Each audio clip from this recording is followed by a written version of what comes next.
おはこそばだよ。俺の話題で盛り上がっ。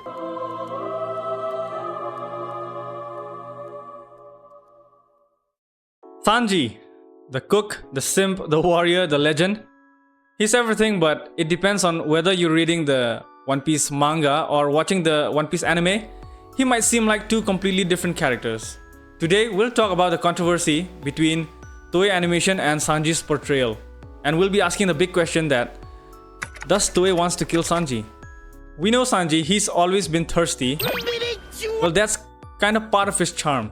Well, in the manga, he's light-hearted, he flirts whenever he sees a woman, he gets ignored and he moves on.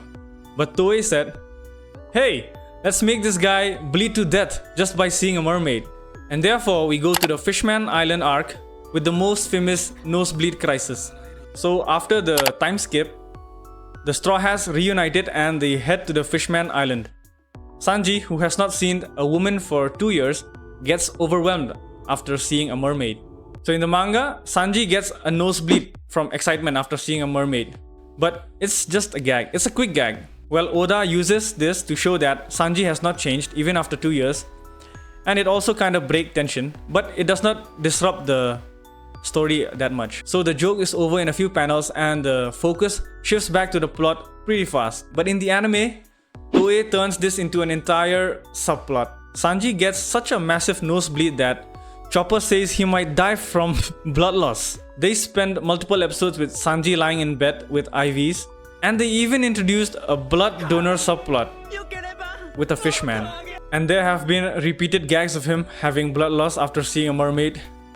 But that's kinda too much. When we looked at it, we say, yeah, okay, we get it, it was funny once. That part kinda made Sanji look stupid, and it actually distracted him from his actual strength and development post this time skip. And what's worse is that it was played in such a critical story arc where everyone expected cool moments right after post time skip, 2 years after they were defeated in Shabundi. So we were expecting cool moments like their strength, their progress. What's with Sanji? He kinda looked like a pervert after post time skip. And now we'll fast forward to the Whole Cake Island. Here Sanji is the core of this emotional arc. He's trapped by his family, caught between loyalty and love, and he was forced to fight his captain. He was very hurt inside, but he gotta hold on like a man.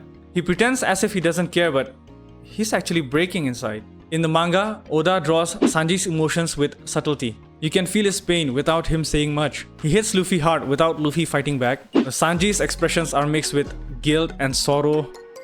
But this ended with a heartbreaking speech from Luffy, which was,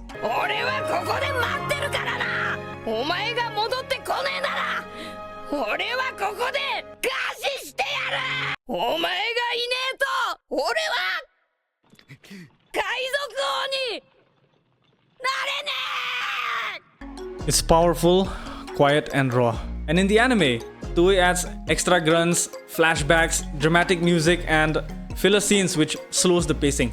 And that's when we started calling it the slow piece. They showed Sanji sobbing too much in this arc that it made his breakdown pretty over the top compared to the manga. Seeing him sobbing too much made him very fragile. We kinda have pity for him, right? Instead of him looking like a noble knight as compared to the manga, where he shut down his emotions within himself, we kinda have sympathy for him, like pity. Poor Sanji. And now, let's talk about the Wano Kingdom. This was the time for Sanji to shine again. It included top tier fight, major transformation, the awakening of his Germa powers, enhanced body, speed, durability. In the manga, it's slick. Oda's art was tight, fast-paced and focused on the plot. Sanji had a moment of internal conflict, whether he was becoming emotionless like his Germa brothers, where he chose his heart over his bloodline. You see, there's a lot of character depth mixed with a lot of action. His final attack, the Ifrit jump, was very clean, stylish and effective.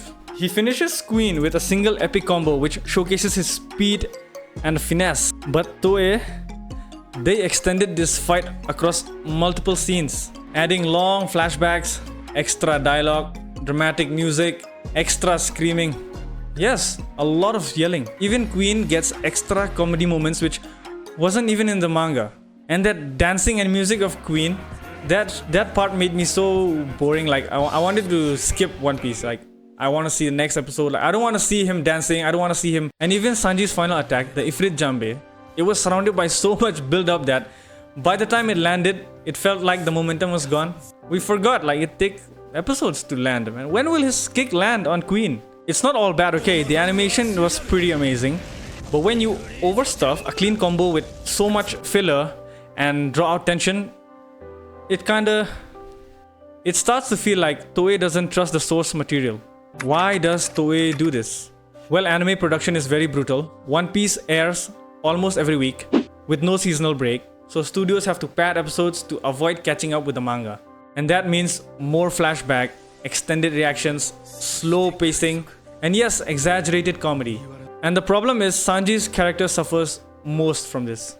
And even now in the current Egghead Island arc, Sanji was not supposed to lose by S-Hop. He was on tour, he was winning the fight. In the anime, Nami saved Sanji by using the bubble gun. Why are they doing this to Sanji? Like, he's not that weak. He might be the third strongest.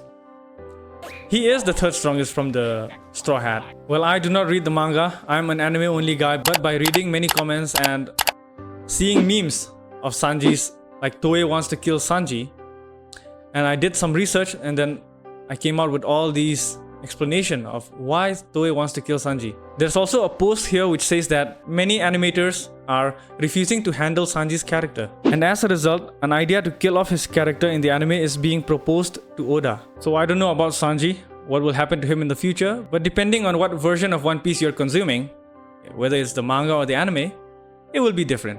Same person, two vibes. But at the end of the day, Sanji is still one of the most layered and lovable characters in One Piece, and I can't wait to see the day Sanji fulfills his dream of finding the legendary All Blue. So whether you love his fiery kicks or fiery heart, or even his fiery nosebleeds, just know there's more to Sanji than Toei always shows. Well, thanks for watching this video, and let me ask you, do you prefer the manga Sanji or the anime Sanji? Just let us know in the comments, and if you do like this video, then also press the like button and please subscribe. It will help me a lot, and share it with all your anime friends who doesn't know about this. So see you in the next video, and do not bleed over mermaids. Jane.